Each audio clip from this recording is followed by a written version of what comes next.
ഈ പെരുന്നാരാവിനൊരു വിഷയം നമ്മുടെ കൊടുവള്ളി ഭാഗത്ത് കുറച്ച് ചെറുപ്പക്കാർ കൂടിയിട്ട് റോഡിൻ്റെ നടുവിൽ വെച്ചിട്ട് പടക്കം പൊട്ടിക്കണ്ടേ, പറയണത് പെരുന്നാളല്ലേ ആഘോഷമല്ലേ എന്നാ.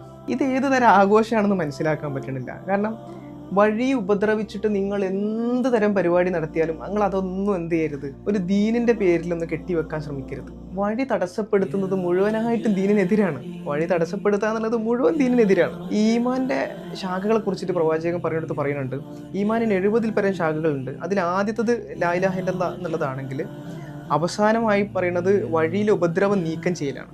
അപ്പോൾ വഴിയിൽ ഉപദ്രവം നീക്കം ചെയ്യൽ ഈമാൻ്റെ ഭാഗമായിട്ട് പറയുന്നെങ്കിൽ വഴിയിൽ ഉപദ്രവം ഉണ്ടാക്കൽ എന്താണ്? അതും പെരുന്നാളിൻ്റെ പേര് പറഞ്ഞിട്ട് വഴിയിൽ ഉപദ്രവം ഉണ്ടാക്കുകയാണെങ്കിൽ അതിന് ഏത് ഗണത്തിലാണ് പെടുത്താൻ പറ്റുക? നമ്മൾ ആഘോഷങ്ങളാണെങ്കിൽ പോലും അതിൻ്റെ അതിര് വേണം. റോഡിൽ ആളുകൾക്ക് ബുദ്ധിമുട്ടാകുന്ന രൂപത്തിൽ പടക്കം പൊട്ടിക്കുക. ചില ഈ ബൈക്കിലൊക്കെ കാണാം വല്ലാത്തൊരു പൊട്ടിക്കലുണ്ട്, ഇങ്ങനെ പോണേക്ക് ഭയങ്കര ശബ്ദം ഉണ്ടാക്കുന്ന പൊട്ടിക്കൽ. നമുക്കിതിങ്ങനെ ഒരു നേരം പൊട്ടിച്ച് പോണ പരിപാടി. ചിലപ്പോൾ ഇത് കേൾക്കുന്ന ഒരാൾക്ക് ഒരു മൈഗ്രെയിൻ ഉള്ള ഒരാളാണെങ്കിൽ ആളുടെ മൈഗ്രെയിൻ ഷൂട്ട് ചെയ്യാൻ, പിന്നെ അന്നത്തെ ദിവസം ഉറക്കം പോവുകയാണ് ചെയ്യുന്നത്. ഇത് അത്ര രസമുള്ള കാര്യമല്ല. നമ്മൾ മാത്രം ആലോചിച്ച് നമ്മളുടെ ഹരങ്ങളിൽ വേണ്ടിയിട്ട് ബാക്കിയുള്ളവരെ ചിന്തിക്കാതെ ചെയ്യുന്ന ഇതൊരു തരം അക്രമങ്ങളാണ്. അതൊക്കെ മറ്റുള്ളവരെ ബുദ്ധിമുട്ടിക്കുന്നതൊക്കെയും അക്രമമായിട്ട് കണക്കാക്കണം. ഇതിനെന്നിട്ട് പെരുന്നാളിനോട് ബന്ധിപ്പിക്കുന്നതൊക്കെയാണ് ഏറ്റവും വലിയ തമാശ. അപ്പോൾ പെരുന്നാൾ അതുമായിട്ട് യാതൊരു ബന്ധവുമില്ല എന്ന് മനസ്സിലാക്കുക. മറ്റുള്ളവരെ ബുദ്ധിമുട്ടിക്കുന്ന തരത്തിലുള്ള ആഘോഷങ്ങളൊന്നും ഒരു മതത്തിൻ്റെയും ഭാഗമല്ല എന്നാണ് ഞാൻ വിശ്വസിക്കുന്നത്. മറ്റുള്ളവരെ ബുദ്ധിമുട്ടിക്കുന്നതൊന്നും ആഘോഷമാവില്ലല്ലോ.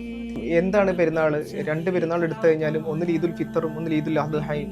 ഈദുൽ ഫിത്തർ എന്ന് പറഞ്ഞു കഴിഞ്ഞാൽ എല്ലാ വീട്ടിലും ഭക്ഷണം എത്തുന്ന ഒരവസ്ഥ. അരിയാണെങ്കിൽ അരി എല്ലാ ഭാഗത്തും എത്തിച്ചു കൊടുക്കാനുള്ളത്.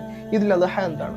നിങ്ങൾ ഉലൂഹിയത്ത് അറുത്തിട്ട് അതിൻ്റെ മാംസം മറ്റുള്ള ആളുകളിലേക്ക് എത്തിച്ചു കൊടുക്കുകയാണ്. അപ്പം എല്ലാവരെയും ഭക്ഷിപ്പിക്കുക എന്നുള്ളൊരു പെരുന്നാളിൻ്റെ സന്ദേശം, ഭക്ഷണം കൊടുക്കുക എന്നുള്ളതിന് പകരം എന്താക്കി മാറ്റുക? ആഘോഷത്തിൻ്റെ പേരിൽ ആളുകൾ ഉപദ്രവിക്കുന്ന ഒരവസ്ഥ ഉണ്ടാക്കാതിരിക്കുക.